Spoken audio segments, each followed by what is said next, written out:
Before we start this review, I just want to make mention of Ridley Scott.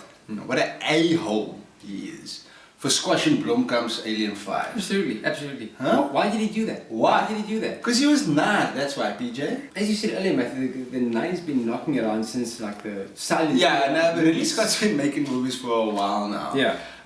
He's an old bastard. And here comes, Neil Blomkamp, who has actually an ounce of originality in him. That's true.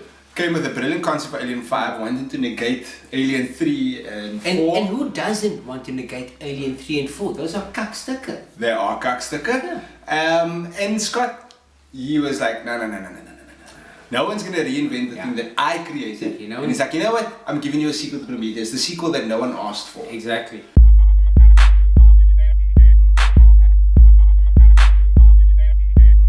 Hey, I'm Matt.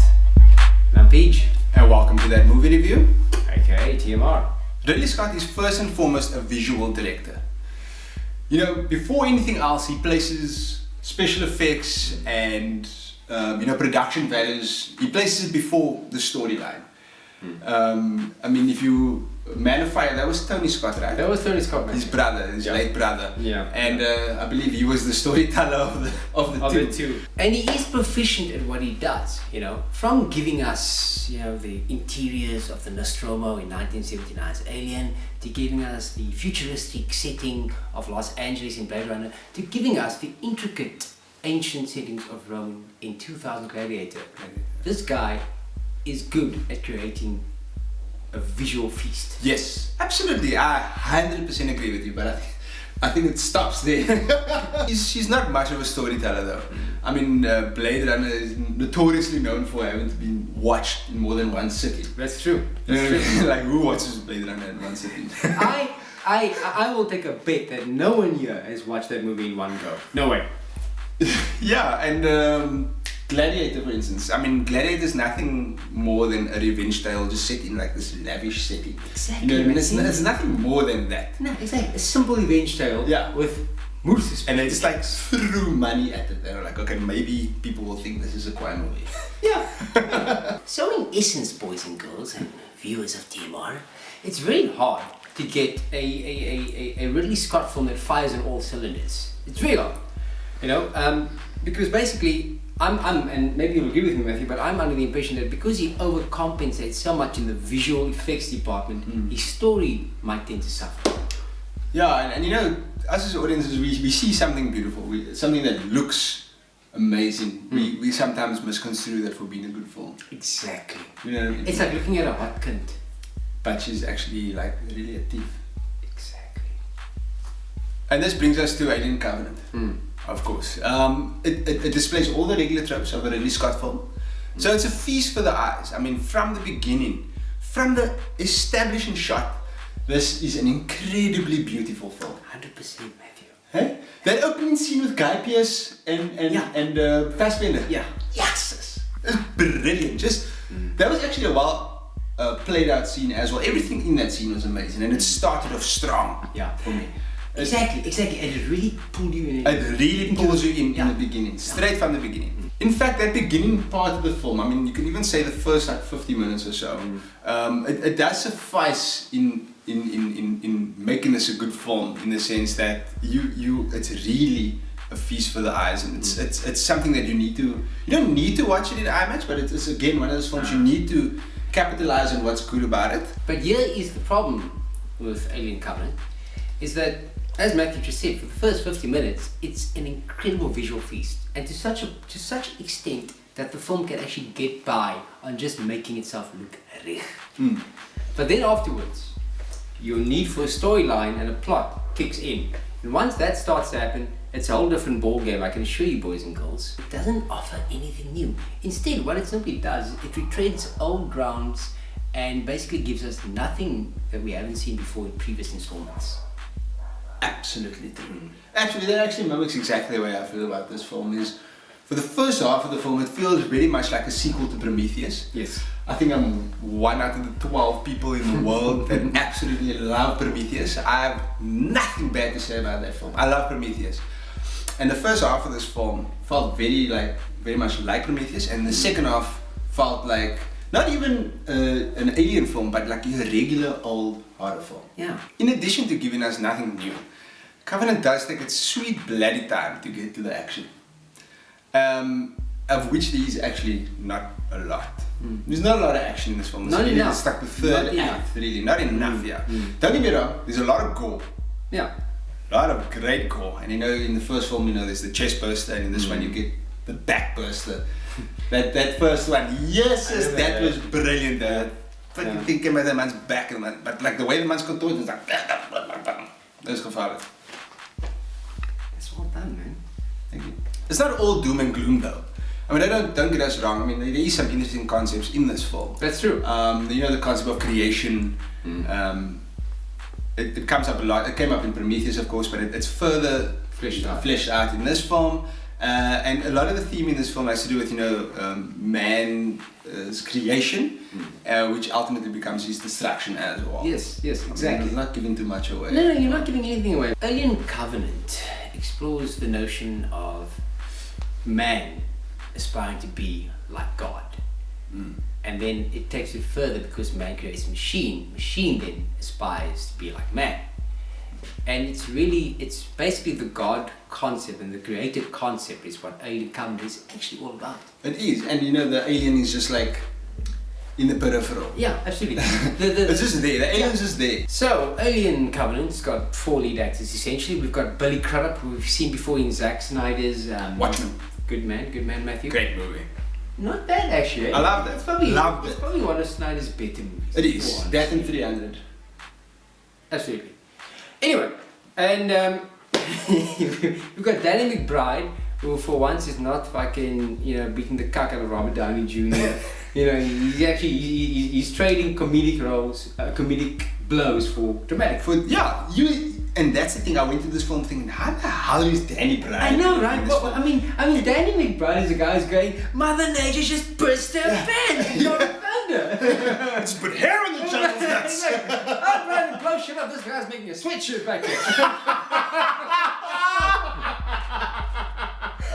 That guy. Thunder. Yeah. If you haven't watched Tropic Thunder, Do yourself a fucking favor. watch Tropic Thunder for Danny McBride and for Tom Cruise. In the role of the protagonist, we've got Catherine Waterston, who plays like a Ripley-like character. And I say Ripley-like because she is nowhere near as kwaai. Oh, as Kendall. Ripley. Not no ways. Nothing.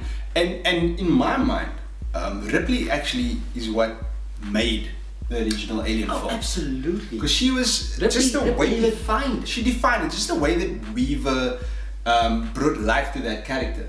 And you know, Ripley she wasn't a badass straight from the get-go. You know, it took her a few films to get to that level of badassery. That's you know true. what I mean? And it took this kid, what, half an hour? And then she was 15 minutes or 15 minutes. And I was like, no. Ridiculous. And I didn't feel for, I mean, she's not the powerhouse of an actor That Sigourney Weaver is. Boys and girls, the best thing about Alien Covenant is the one. The only The incredible Fassbender. Fassbender. Now, if you guys have been watching our reviews of the past, myself and Matthew made it very clear that we don't need to refer to him as Michael Fassbender. He's just Fassbender. He's Fassbender. He's like Madonna and Beyonce. He's Fassbender. Haven't noticed already, PJ is cockstiff for Fassbender. I'll be honest, I am safe for Fassbender. It's true, it's out there. I'm safe for Fassbender. Okay, I admit it, I'm safe for Fassbender, but you know what? Fassbender is an incredible actor. No, he is. He is absolutely brilliant. Fassbender, you know what, Matthew? Fassbender is one of those guys, you know. Like, he might have a screw loose, man. Like, you can't be that good No, and not be blind. No, he's black. He's up there. a black. He's up there with Christian Bale. The thing with Fassbender is that it's the eyes. I've always said this before. The eyes have the conviction. And Fassbender, you look into Fassbender's eyes and you always go, I buy that. I buy that, exactly. In, you know, the abortion that was Assassin's Creed. You know what I mean? Yes, I don't even want to talk about that. Let me just be very... Let me just make it very quick because I don't want to talk about that film. Yeah, no. The only thing that film had going for it was Fassbender. And I think that might be a bit of a smudge on his career. Oh no, absolutely. You know what? His family probably teases him at all the time.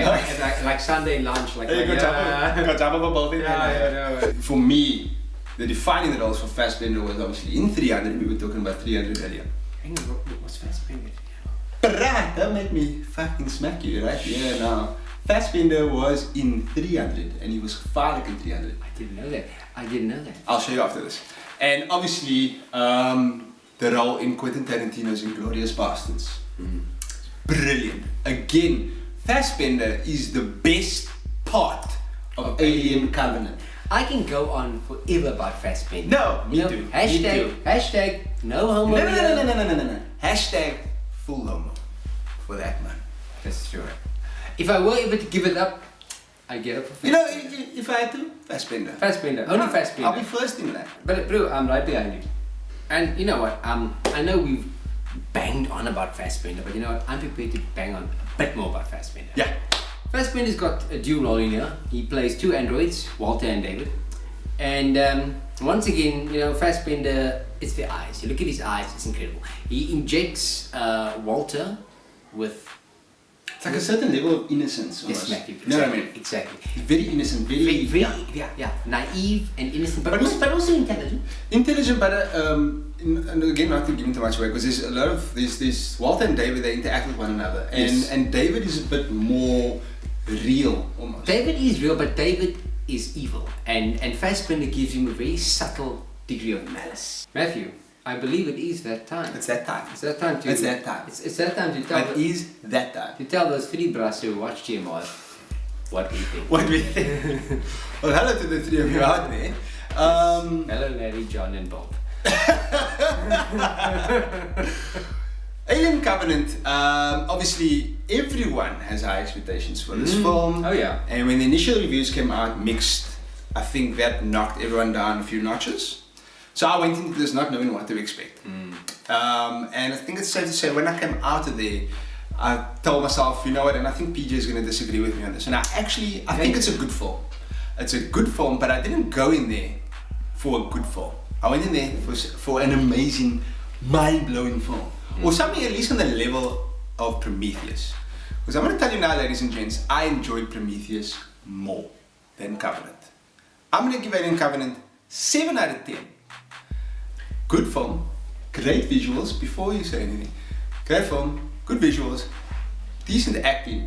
The alien scenes were good, the few that we got, and the gore is, yes, it's up there. I love it, they did it really well. I'm gonna go completely against what my colleague and friend here, Matthew, is saying. And I'm gonna give Alien Covenant 5 out of 10. This is a fucking D student. Wow.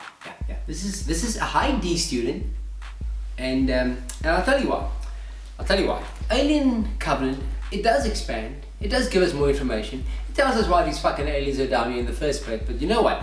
It never realizes its full potential. And that is the biggest embarrassment. It's the biggest flaw of this movie.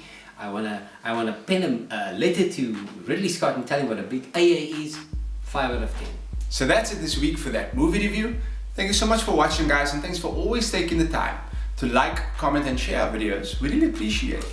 100%, boys and girls. We'll see you next week, same time, same place, right here on TMR. And I kwaai. Ridley Scott, sack.